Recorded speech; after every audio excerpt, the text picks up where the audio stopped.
Bismillahirrahmanirrahim. Assalamualaikum warahmatullahi wabarakatuh. Alhamdulillahirabbil alamin wa bihi nasta'inu ala umuri dunya waddin. Wassalatu wassalamu ala asrofil anbiya'i wal mursalin sayyidina wa maulana Muhammadin wa ala alihi wa sahbihi ajmain. Amma ba'd.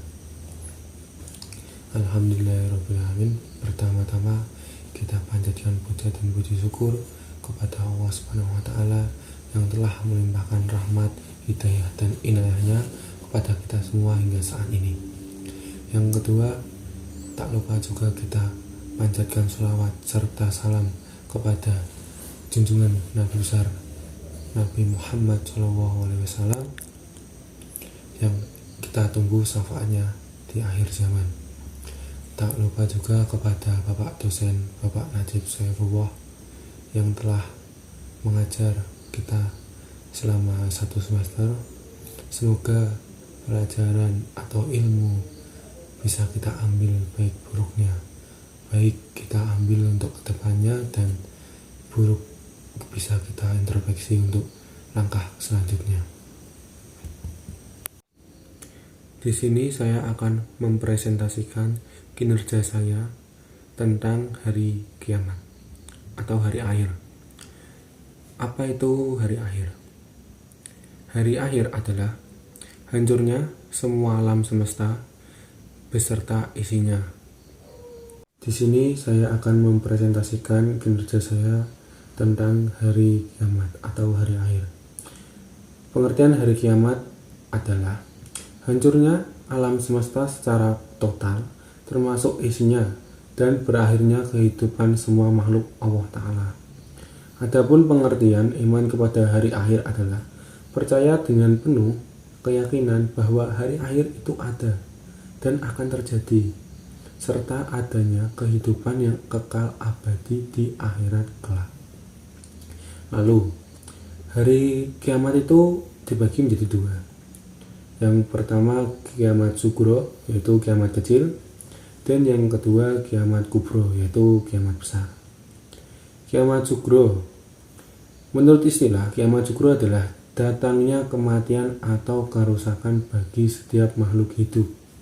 Dan menurut istilahnya yang lain adalah datangnya kematian yang menimpa setiap manusia. Kematian. Pasca kematian, setiap manusia memasuki alam barzah. Alam barzah adalah alam yang membatasi alam dunia dan alam akhirat. Sebuah alam yang seakan-akan tembus pandang karena ia dapat melihat kehidupan dunia. Begitu juga keadaan di alam akhirat. Di alam ini, setiap manusia akan menunggu sampai terjadinya kiamat kubro.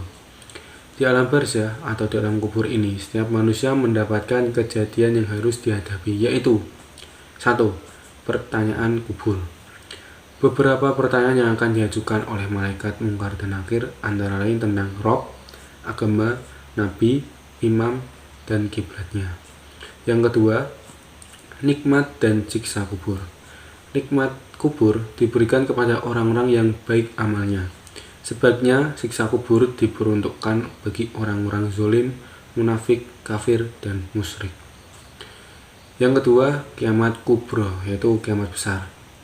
Menurut istilah, kiamat kubro adalah berakhirnya kehidupan semua makhluk dan hancur leburnya alam semesta secara total dan serentak.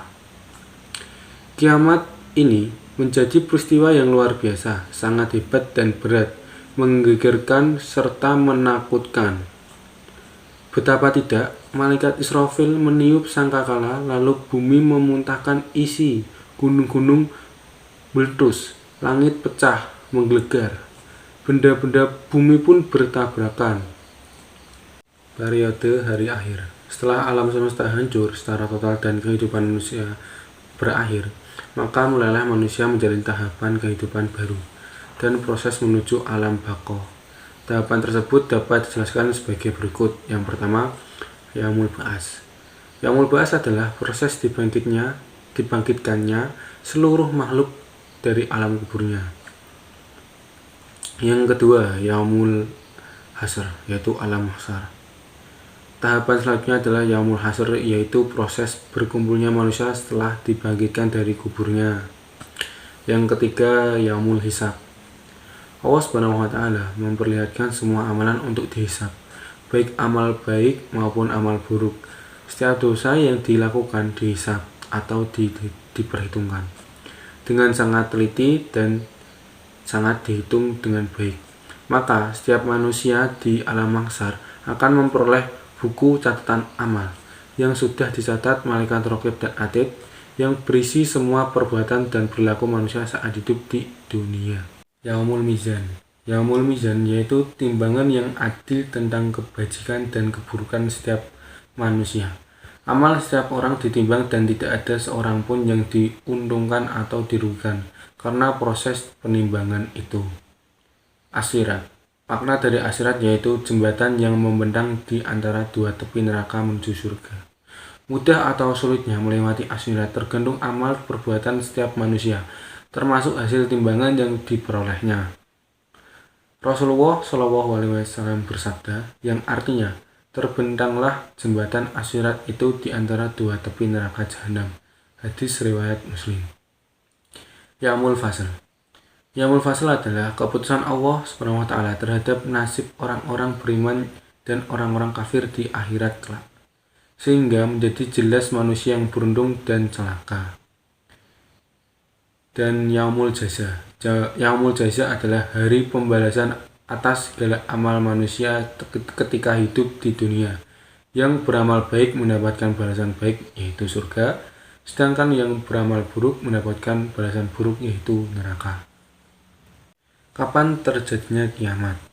Adapun tanda-tanda Allah dan Rasul telah mengabarkan di antara tanda-tanda kiamat, yaitu terbitnya matahari di arah barat, munculnya Dajjal, turunnya Nabi Isa, keluarnya Ya'juj Ma'juj, diangkatnya ilmu dan fenomena kebodohan, berlomba-lomba menghiasi masjid, ditiupnya sangkakala, dan masih banyak lagi. Perilaku yang mencerminkan iman kepada hari akhir. Membiasakan hidup berhati-hati karena sekecil apapun perbuatan akan dimintai pertanggungjawaban. Tidak menunda-menunda amal saleh. Segera bertaubat apabila berbuat salah. Menyadari bahwa hidup ini hanya sementara. Ikutilah aturan Allah Ta'ala dan Rasul jika tidak ingin mendapatkan azab di akhirat yang sangat pedih dan abadi. Hikmah beriman kepada hari akhir. Sebagai motivasi untuk berbuat baik, mendorong orang beriman untuk selalu berhati-hati dalam menjalani kehidupannya, meningkatkan ibadah kita kepada Allah Ta'ala. Saudaraku, marilah kita bersiap-siap mengantisipasi kedatangan tanda-tanda akhir zaman yang sangat fenomenal ini. Tanda-tanda yang akan berubah wajah dunia dan kondisi penuh kezaliman dewasa ini menuju keadilan di bawah naungan syariat Allah dan kepemimpinan Imam Mahdi beserta Nabi Isa alaihissalam. Sekian presentasi dari saya. Mohon maaf jika ada baik dan buruknya. Itu kesalahan dari saya. Wassalamualaikum warahmatullahi wabarakatuh.